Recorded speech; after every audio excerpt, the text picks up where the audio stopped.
Inaya's closing statements. Body image, emetophobia, misgendering, harassment. I don't appreciate putting the vomit emoji next to emetophobia. Yeah, because that's literally an image of the thing that's triggering. Yeah, like, I'm fine with it, but I know a lot of people with more severe emetophobia who would not be okay with that. Yeah. Something we discovered off camera also is that I think there's been an update to the game since we first started playing it. I think possibly because we were playing a pre-release build and then it has since released. Yes. There is a section in the menu now that is just a text list of all of the trigger warnings for each of the dates. Yeah.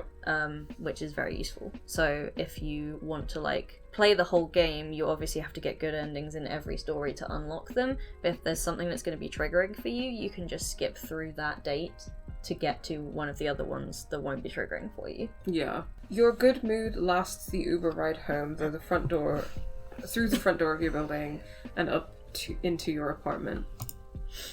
It lasts texting Catherine to tell her you made it home safe, and it lasts warming yourself up a bowl of leftover ravioli because the food in that fancy-ass restaurant sure as hell did not fill you up. It lasts checking your Instagram feed and your email. Then you hover over a link you've been meaning to click all day, and it just drains out of you. You've experienced this feeling before, a bad mood's term of banishment, lasting only while you're around people with enough distractions to keep your mind from gnawing on it. As soon as you are alone, it all washes back. Like a wound so deep and mortal that when the knife is pulled out, it takes a long time for the blood to well to the surface. Or when a guy gets cut in half in an anime and doesn't notice until the hero turns away from him. You tell everyone you're fine. You are, in fact, not fine. I don't like myself very much. It had been such an easy thing to say aloud to Catherine. Well, not easy. You struggled with it. But simple, uncomplicated. One of the few uncluttered thoughts in your very cluttered head. I don't like myself very much. It's utterly unoriginal. Most online humor is about hating yourself and wanting to die. Self-deprecating posts always get a ton of engagement, you know that. And you know how capitalism is specifically designed to make you feel like shit about yourself so that you buy stuff, and yet you can't stop. You know it's toxic and stupid and unwoke and makes you a part of the problem, but I don't agree with any of those sentiments. No. But, I mean, I was in multiple therapies for a really long time, and I think that one of many things that I learned was that there's a huge difference between feeling something and knowing something. And that's what can feel so frustrating sometimes.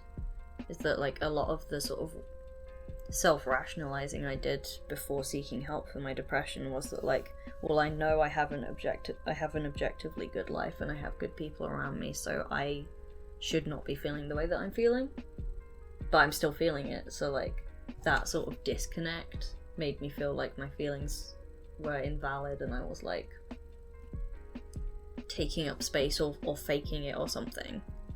I mean, there's been a lot of interesting stuff in this. I think, like, I was thinking earlier as well about how she was kind of thinking about, like, the office versus the gig economy thing, but it's like ultimately those are just two different forms of, like, alienated labor under capitalism. It's not like one is, like, morally superior to the other. No. And with this, I think that part of the problem with, like, the online culture that a lot of her story has been, like, I feel like a lot of her story has been kind of unpacking that, which is really interesting, is, like, I don't know, I have a lot of complicated feelings about the word woke. And, like, it's the way that it's deployed. But I think that there's obviously this very, like, performative culture of virtue signaling online.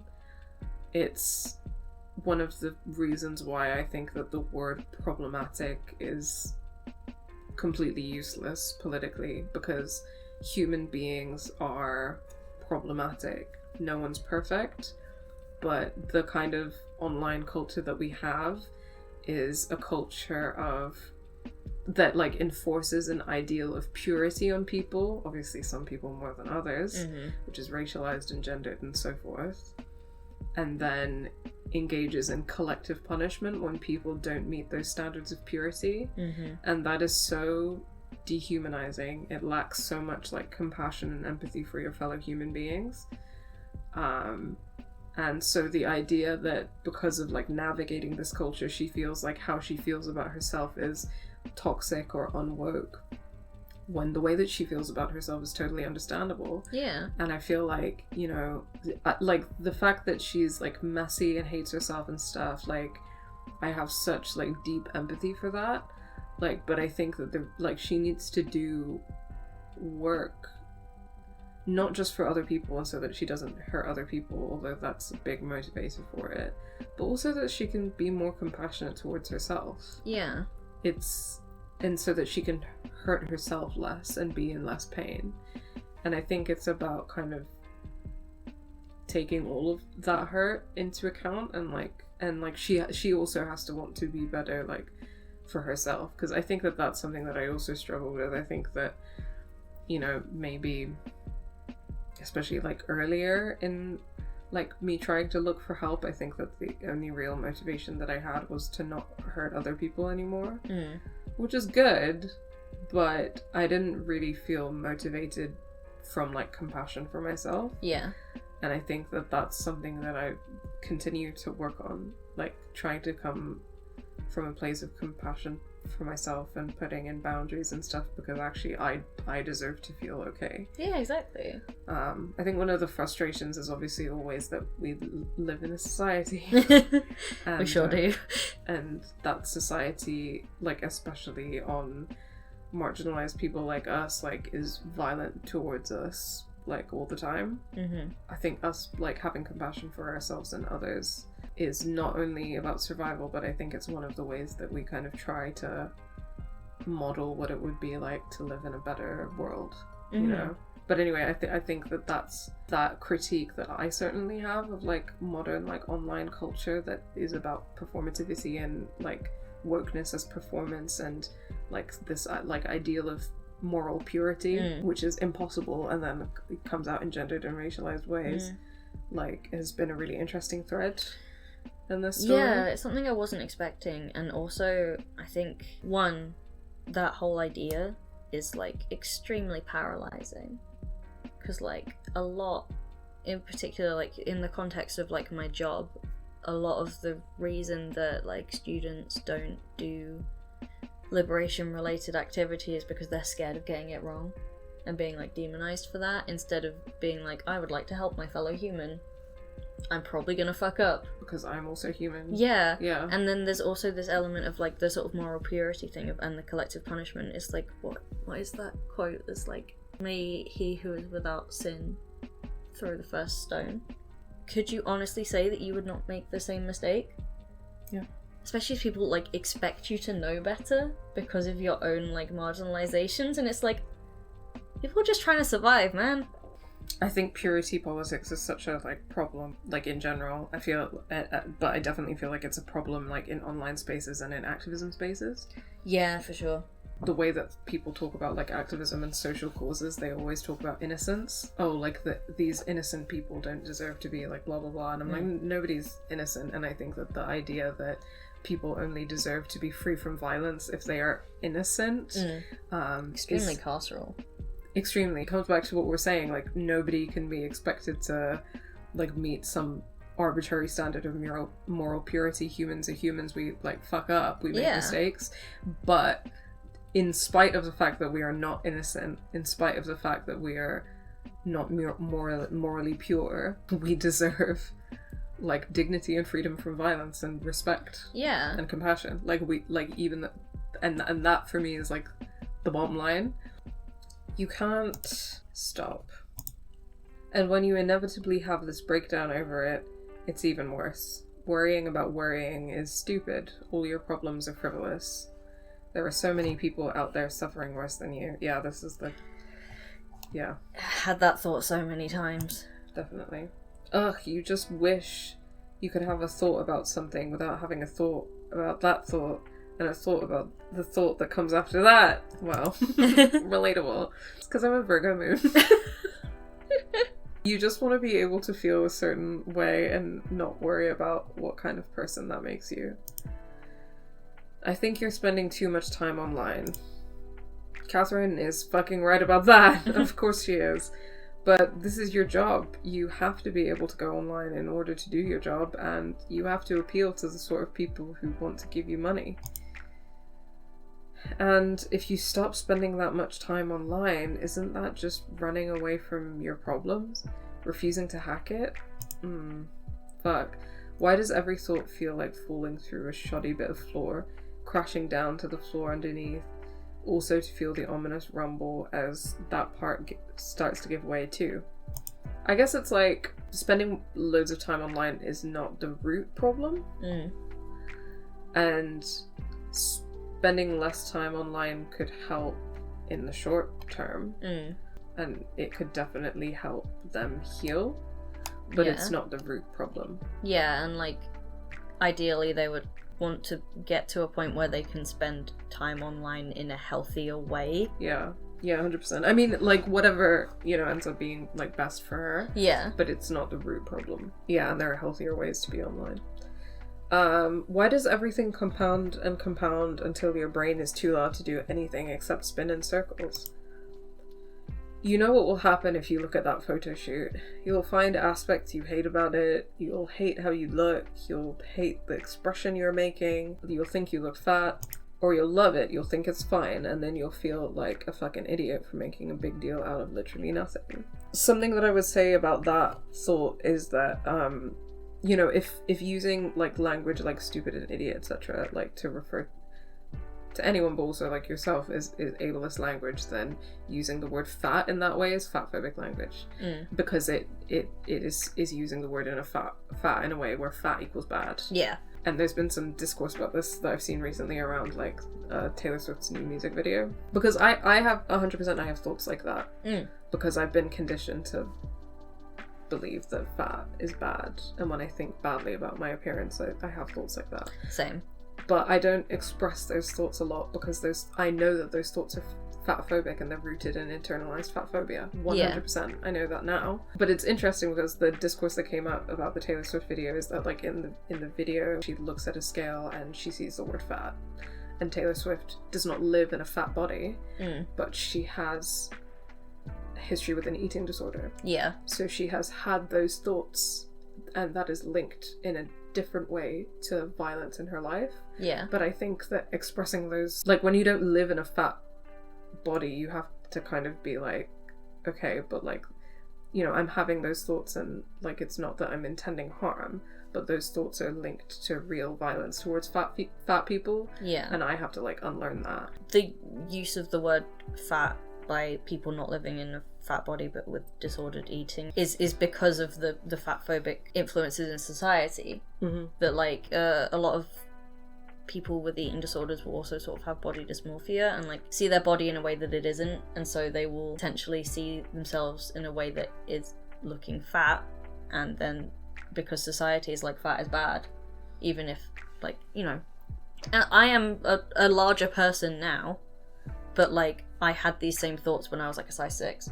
Yeah. Because of the way depression and disordered eating and fatphobia and misogyny works. Yeah, totally. I have those thoughts no matter how my body looks. Yeah. Yeah, 100%. But I did partly want to raise that because maybe it should have been, like, if they were going to include ableist language as a content warning, then I can't remember if fatphobia was on there. Was it? It might have been. It might have been. Either way, that is why. If it was in there, that's why it's in there. That's why if it wasn't, it should be. In a burst of desire to do anything else, you open your phone and bring up your latest live. You're making no churn ice cream in this one, a simple freezer deal that doesn't involve buying expensive equipment. Your hair is up and the light is perfect. You thought you looked pretty good in this. Apparently, the people in the comments do not agree. Oh no. Go for broke. I always check on you to see if you look busted, and yep, as busted as always. She would make ice cream. Why this Indian chick so ugly? I thought Indian girls were hot, LMAO. Racism, racism. You feel your face twisting into a snarl. You check other posts, more comments about your hair and your skin and your weight, more criticism of your clothes. There's other sorts of insults too, your workspace, your ethnicity, your food choice, the recipes themselves. All things that should matter way more than people commenting on what you look like. You're not a fucking actress, okay? You're a food scientist. You're a fucking chef. You didn't ask to look like this. Why does any of this matter? And yet those are the ones that you end up reading over and over until you start to feel dizzy. You start replying after a while. Oh no. Fuck you, you ugly bitch. Did you type that?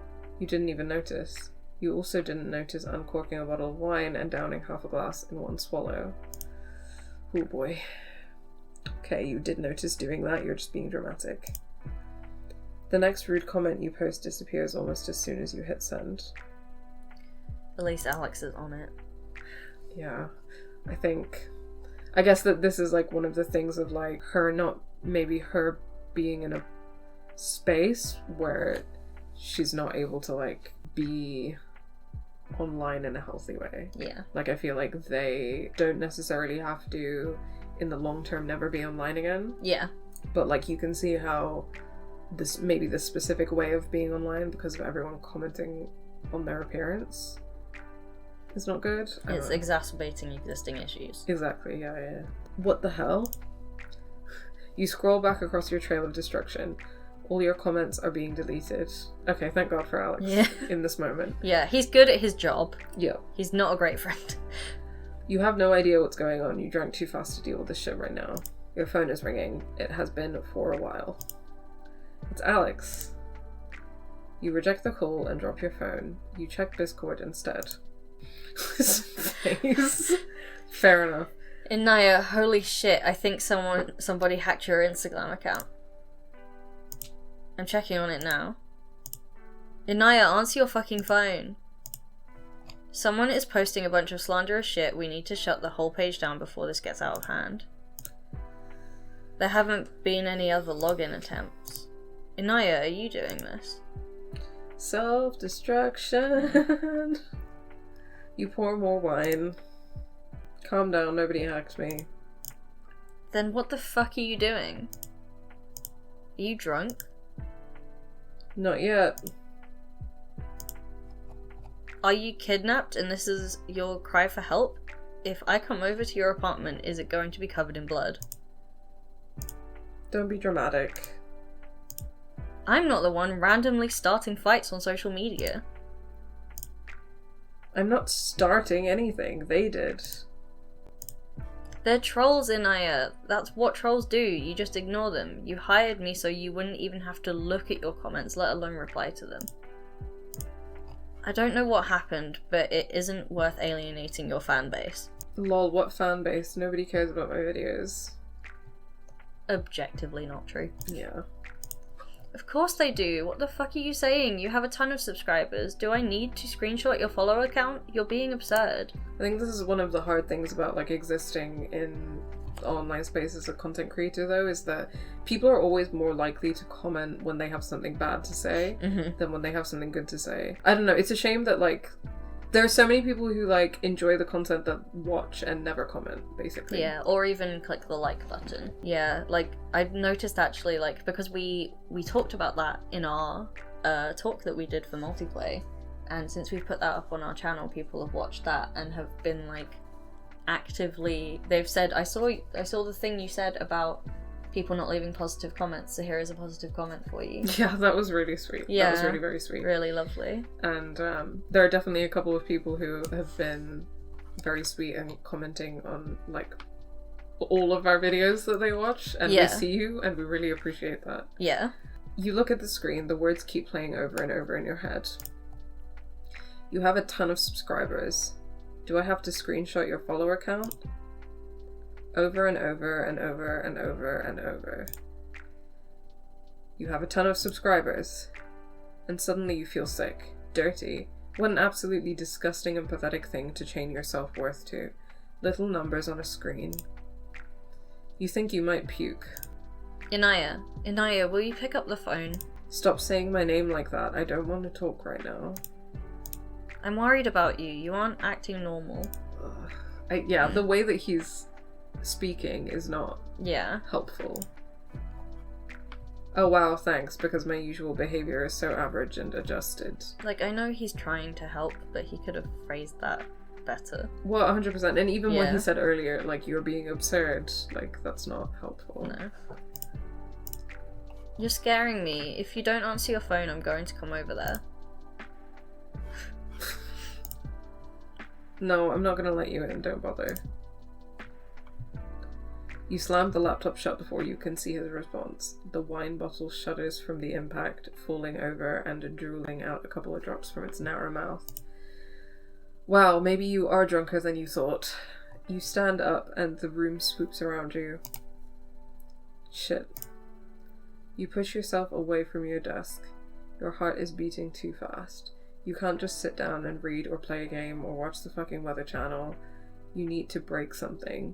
You need to do something really fucking stupid. Desperately, you bring up your FaceTime history, your fingering hovering over a list of names that you've gotten to know over the last few months. You wonder what they're doing right now. Like you're having an out-of-body experience, you picture them all. Yolanda sweeping up clippings at the end of the day at her salon.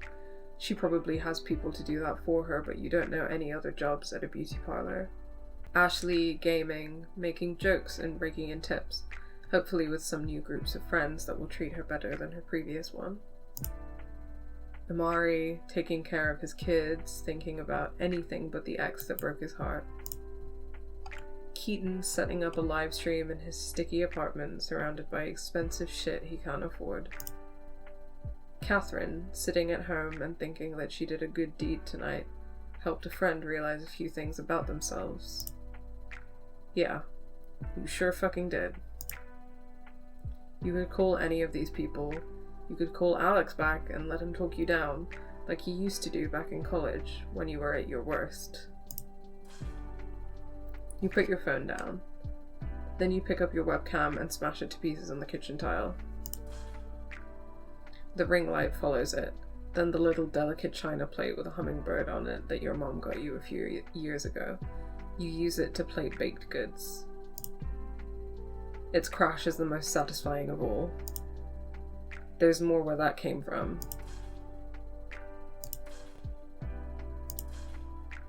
The slamming on your door jabs into you like a nail through your forehead.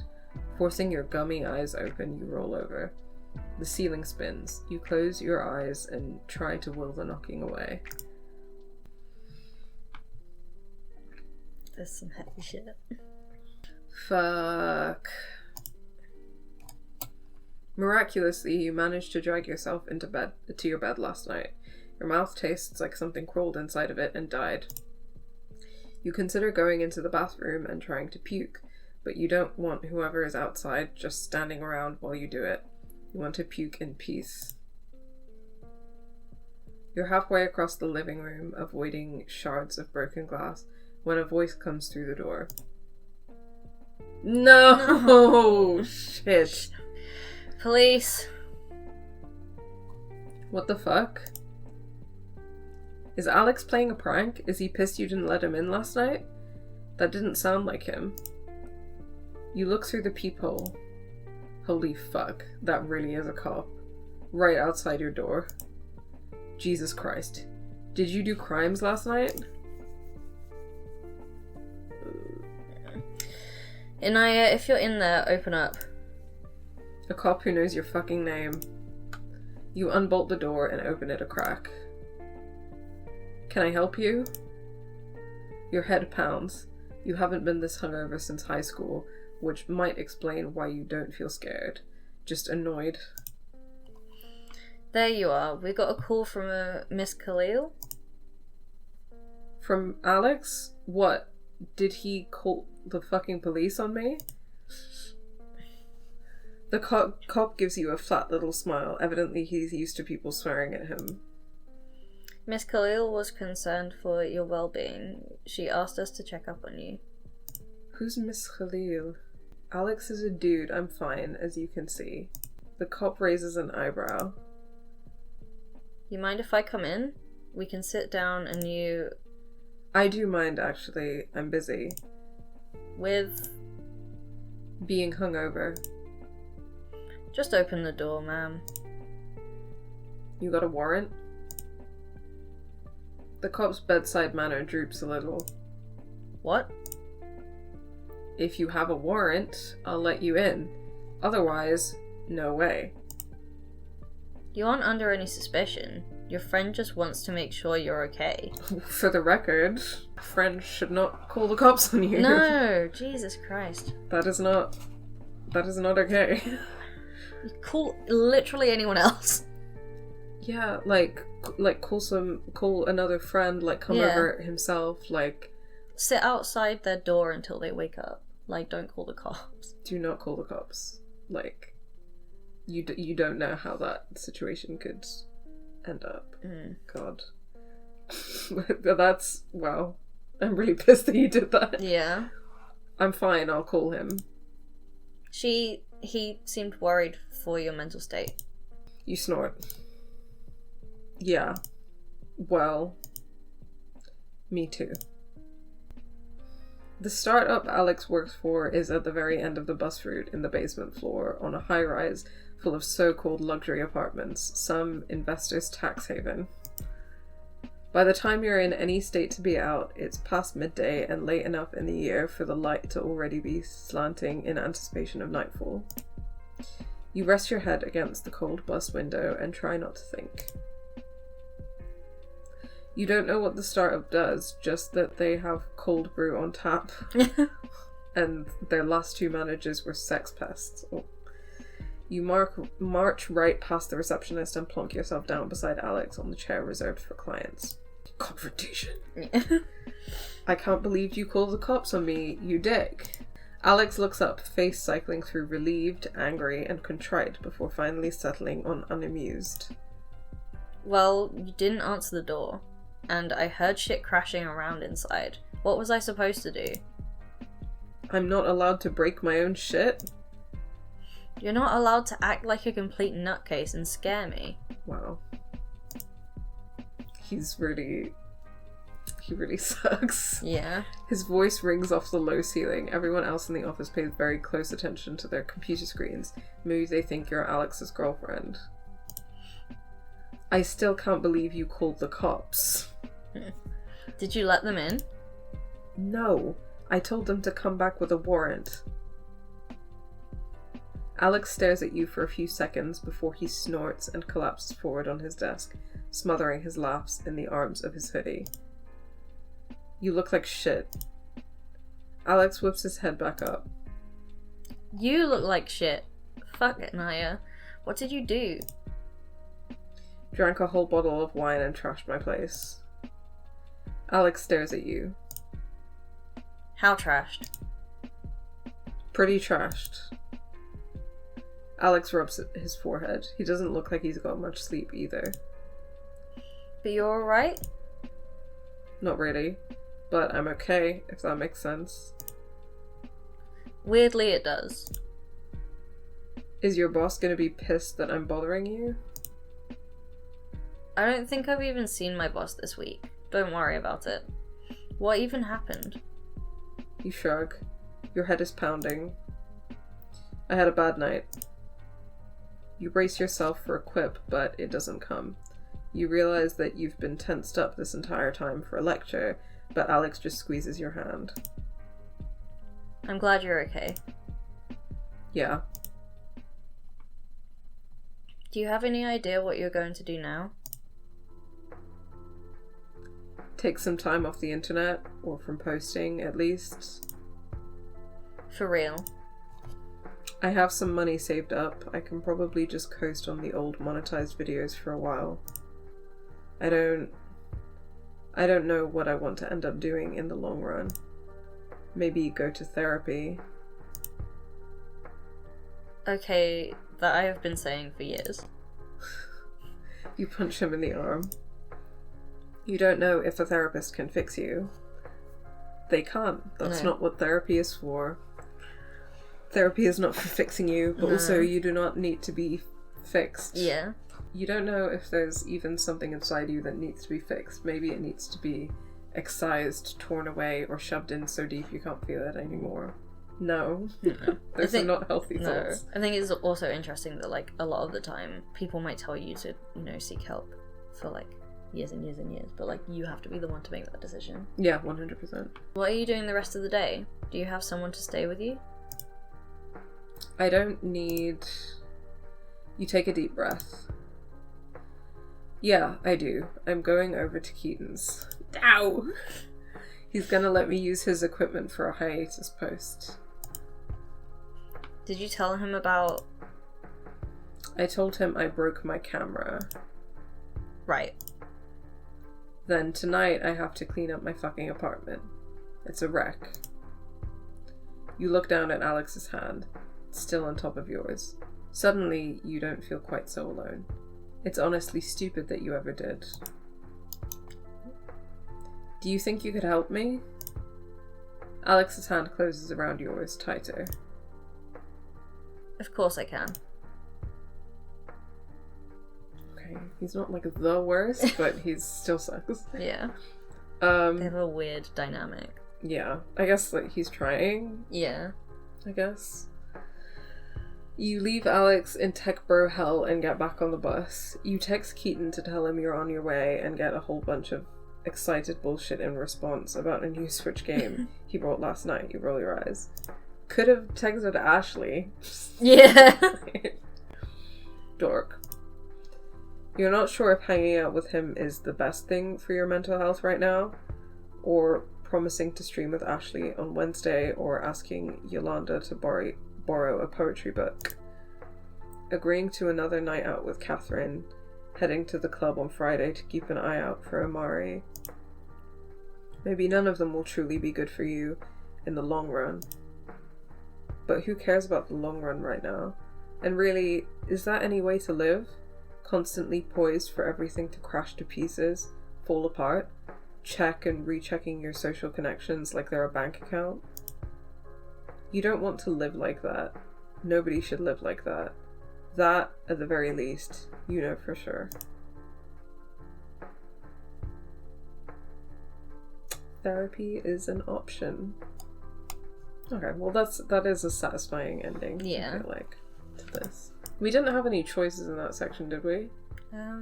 So there's one ending for Inaya, but this is the thing, because you know how they made us replay the Keaton date to get the good ending. So I think that we can, like, you can kind of replay chapters to see the bad ending, but it seems like you can't progress to the end of that person's story, like, unless you, like, get it right, quote unquote, which is interesting. It's an interesting choice. Yeah, I think that, like, in my own time, I definitely feel like I'll, like, replay to see the other endings. But it looks like that there is a game ending that we only get if we play as... everyone? Maybe if we play as everyone, or if we see all of the bad endings, or... There is also, I remember from when we briefly played the fishing game, you can, like, wish for stuff with the currency you get in the fishing game, and some of the stuff you unlock is, like, ending cards. Yeah. So I don't know whether that also acts as a way of collecting the endings. It does, but I guess that I'd want to see how it plays out in the story. Yeah. This art's really nice. Yeah. We sure did that. Yeah, we did.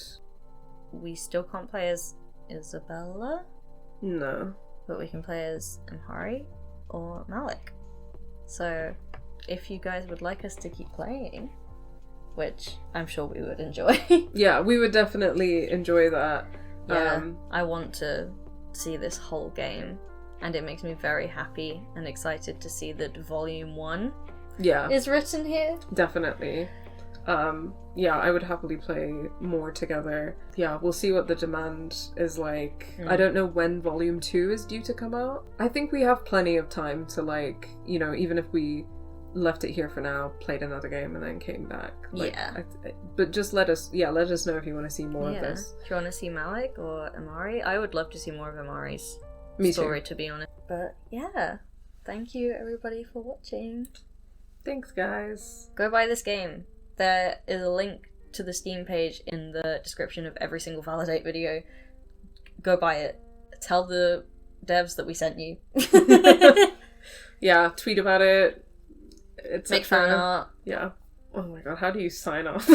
We're content creators. Yeah, I mean, we have an outro. We technically don't have to sign off. That's we can true. just leave. Thanks so much for watching this video. If you enjoyed it, please remember to give it a like and share your thoughts in the comments below. If you aren't already, remember to subscribe and hit that bell button to know when we upload next. On screen, you can find this whole playlist for this Let's Play, and you can find a link to our latest video essay. If you like what you see, consider supporting us on Patreon. The link to our Patreon is in the description of every video. Thanks again so much for watching, and until next time, take care.